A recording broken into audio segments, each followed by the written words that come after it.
In today's video, I'm going to go over a potentially frustrating issue when working with the filter function, and that's when dealing with blank values. So in this table here, I've got a list of matches for the English Premier League for the current season.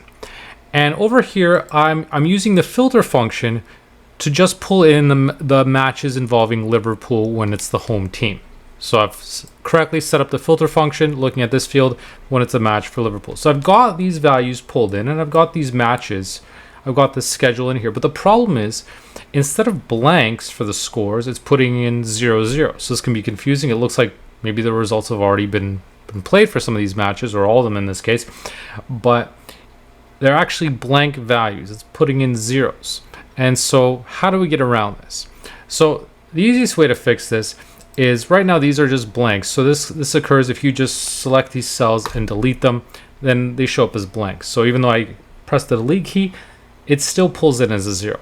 So to make Excel read this as a blank value, what I'm actually going to do is type in equals and put in 2 quotes. And when I do that, then it's going to actually interpret it as a blank value. And you'll notice now that first value is completely gone. So now I can paste this down and you can see those zeros disappear. Do the same thing over here, put it into quotes, copy down, and again, those zeros disappear. But you may think, okay, I don't want to put in formulas in here, right? That looks like a bit of an eyesore, especially if you've got these notices saying they're unprotected formulas.